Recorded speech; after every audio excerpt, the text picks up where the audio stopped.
Hi friends, ಹೇಗಿದ್ದೀರಾ ಎಲ್ಲರೂ? Nick ವ್ಲಾಗ್ಸ್ಗೆ ಸ್ವಾಗತ. ನಾನಿವತ್ತು ಒಂದು ಒಳ್ಳೆ ಚಿಕನ್ ಮಸಾಲ ಯಾವ ಥರ ಮಾಡೋದು ಅಂತ ಹೇಳ್ಕೊಡ್ತಾ ಇದ್ದೀನಿ. ಮೊದಲಿಗೆ ಒಂದು ಪ್ಯಾನಲ್ಲಿ ಆಲ್ ಸ್ಪೈಸಸ್ ಹಾಕ್ಕೊಂಡು ಆಮೇಲೆ ಜಿಂಜರ್ ಮತ್ತು ಗಾರ್ಲಿಕ್ ಹಾಕ್ಕೊಂಡು ಚೆನ್ನಾಗಿ ಫ್ರೈ ಮಾಡ್ಕೋಬೇಕು.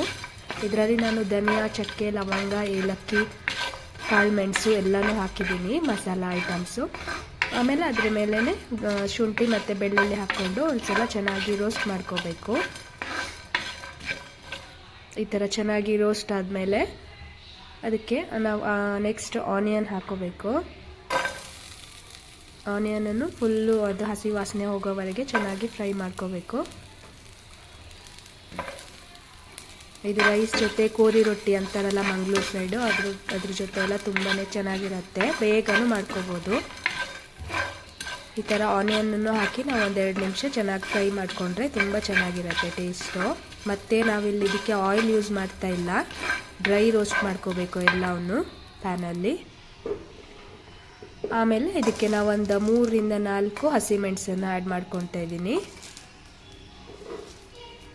ನಮಗೆ ಎಷ್ಟು ಖಾರ ಬೇಕೋ ಅಷ್ಟು ಹಸಿಮೆಣಸು, ಆಮೇಲೆ ಒಂದು ಕರಿ ಲೀವ್ಸ್ ಎಷ್ಟು ಬೇಕೋ ಅಷ್ಟು ಒಂದು 7-8 ಕರಿ ಲೀವ್ಸ್ ಹಾಕಿ ಚೆನ್ನಾಗಿ ಫ್ರೈ ಮಾಡಿಕೊಂಡ್ರೆ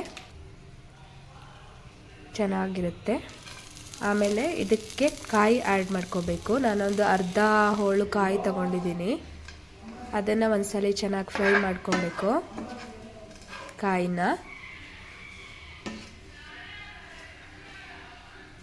ಅದೊಂದು ಒಳ್ಳೆ ಅರೋಮಾ ಬರುತ್ತೆ ಕಾಯಿ ಫ್ರೈ ಆದ ತಕ್ಷಣ. ಆ ಅರೋಮಾ ಬರೋವರೆಗೆ ಫ್ರೈ ಮಾಡಿ ಆಮೇಲೆ ಚಿಲ್ಲಿ ಪೌಡರ್ ಮತ್ತು ಟರ್ಮರಿಕ್ ಹಾಕಿ ಒಂದ್ಸಲ ಚೆನ್ನಾಗಿ ಮಿಕ್ಸ್ ಮಾಡ್ಕೊಂಡ್ಬಿಟ್ರೆ ಮುಗೀತು, ಮಸಾಲೆ ರೆಡಿ ಆಗುತ್ತೆ.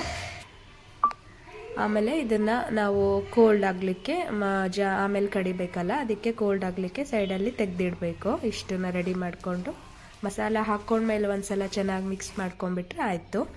ಆಮೇಲೆ ಇನ್ನೊಂದು ಕಡೆ ನಾವು ಒಂದು ಕುಕ್ಕರ್ ಇಟ್ಕೊಂಡು ಅದಕ್ಕೆ ಆಯಿಲ್ ಹಾಕಿ, ಇದು ನಾವು ಚಿಕನನ್ನು ಬೇಯಿಸ್ಕೊಳ್ಳೋಕೆ ರೆಡಿ ಮಾಡ್ಕೊಳ್ತಾ ಇರೋದು. ಇದಕ್ಕೆ ಆನಿಯನ್ ಮತ್ತು ಜಿಂಜರ್ ಗಾರ್ಲಿಕ್ ಪೇಸ್ಟ್ ಹಾಕಿದ್ದೀನಿ. ಅದು ಚೆನ್ನಾಗಿ ಫ್ರೈ ಆದಮೇಲೆ ಚಿಕನ್ ಹಾಕ್ಕೊಳ್ಳೋದು. ಚಿಕನ್ ಹಾಕ್ಕೊಂಡು ಸಾಲ್ಟು, ಟರ್ಮರಿಕ್ಕು ಮತ್ತು ಒಂದು ಸ್ವಲ್ಪ ಕೊತ್ತಂಬರಿ ಸೊಪ್ಪು ಹಾಕ್ಕೊಂಡಿದ್ದೀನಿ, ಒಳ್ಳೆ ಚೆನ್ನಾಗಿ ಫ್ಲೇವರ್ ಚೆನ್ನಾಗಿ ಬರುತ್ತೆ ಅಂತ. ಇಷ್ಟನ್ನು ಹಾಕ್ಕೊಂಡು ಒಂದು ಸಲ ಚೆನ್ನಾಗಿ ಕಲಿಸ್ಬಿಟ್ಟು ಒಂದು 2 ವಿಷಲ್ ಬರಿಸ್ಬೇಕು. ಇದು ಸಣ್ಣ ಕುಕ್ಕರ್ ಆಗಿರೋದ್ರಿಂದ ಬೇಗನೆ ವಿಷಲ್ ಬರುತ್ತೆ, ಇಲ್ಲಾಂದರೆ ಒಂದೇ ವಿಷಲ್ ಸಾಕು. ನೆಕ್ಸ್ಟು ಒಂದು ಕಡಾಯಿ ಇಟ್ಕೊಂಡು ಅದಕ್ಕೆ ಸ್ವಲ್ಪ ನಾವೇನು ಬಾಯ್ಲ್ ಮಾಡ್ಕೊಂಡಿರ್ತೀವಲ್ಲ ಚಿಕನನ್ನು ಕುಕ್ಕರಲ್ಲಿ 2 ವಿಷಲ್ ಬಸ್ಕೊಂಡಿದ್ದೀನಿ. ಅದನ್ನು ಕಡಾಯಿಗೆ ಟ್ರಾನ್ಸ್ಫರ್ ಮಾಡಿಕೊಂಡು ಆಮೇಲೆ ಆವಾಗಲೇ ಮಸಾಲ ರೆಡಿ ಮಾಡ್ಕೊಂಡಿದ್ವಲ್ಲ ಅದನ್ನು ಫೈನ್ ಪೇಸ್ಟ್ ಮಾಡ್ಕೊಂಡಿದ್ದೀನಿ. ಹಾಕ್ಬಿಟ್ರೆ ಮುಗೀತು. ಇದು ಚೆನ್ನಾಗಿ ಕುದಿ ಬರಬೇಕು. ಅದು ನಮಗೆ ಗೊತ್ತಾಗುತ್ತಲ್ಲ, ಆಯಿಲೆಲ್ಲ ಬಿಟ್ಕೊಳ್ಳೋವರೆಗೆ ಚೆನ್ನಾಗಿ ಕುದ್ರೆ ರೆಡಿ ಆಗೋಗುತ್ತೆ ಚಿಕನ್ ಮಸಾಲ.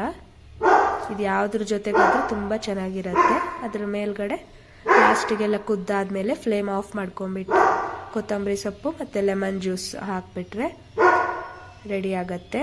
ಕೋರಿ ರೊಟ್ಟಿ, ಪುಂಡಿ ಯಾವುದ್ರ ಜೊತೆಗಾದ್ರೂ ತುಂಬ ಚೆನ್ನಾಗಿರುತ್ತೆ. Thank you.